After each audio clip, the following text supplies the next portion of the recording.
So you don't have enough support services to keep up with demand, or perhaps you don't have any support services in your local area for mental health support.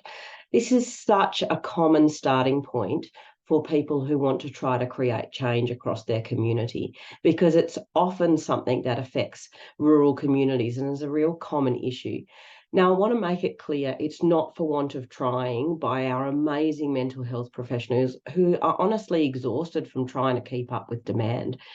But the thing is, whether it's literally because there's no support services at all that exist within the local area, or whether there is limited availability, so there's people that are missing out on services that they clearly need, or perhaps there's a lack of diversity in support that actually is available for different personalities and different needs, or perhaps there's even just a lack of access to the services that currently exist, and that may be due to distance, it might be due to lack of transportation, or perhaps even a lack of compassion and understanding around mental health, so that people are perhaps resistant to even seek support or support people going and getting support that might be their loved ones or things like that. Now, I just want to talk for a moment about how a community approach can actually address some of these issues. And I want to give you an example from a community that I worked with.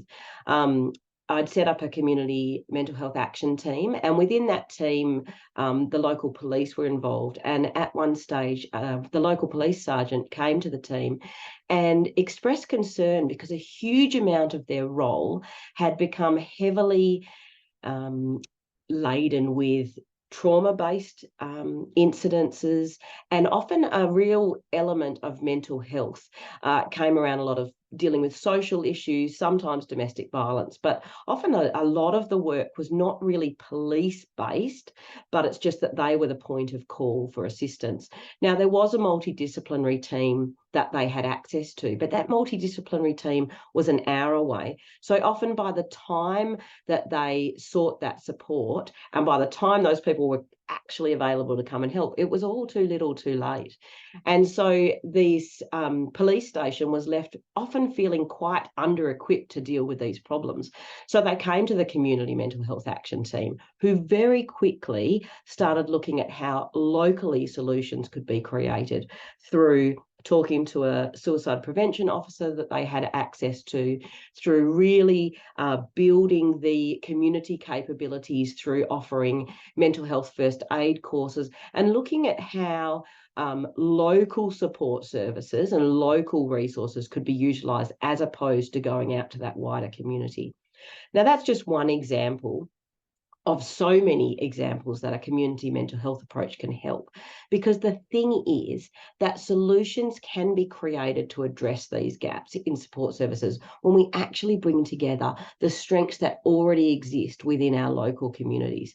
Now, I'm not saying that it's always easy, but what it's really important is it's about using the services and the strengths that are already there, and actually realising that the solutions are out there. And we just need to talk about these things. And so often it is common sense solutions that exist that can be utilised once we actually consider what the local constraints and the local considerations are that need to be, taken into account.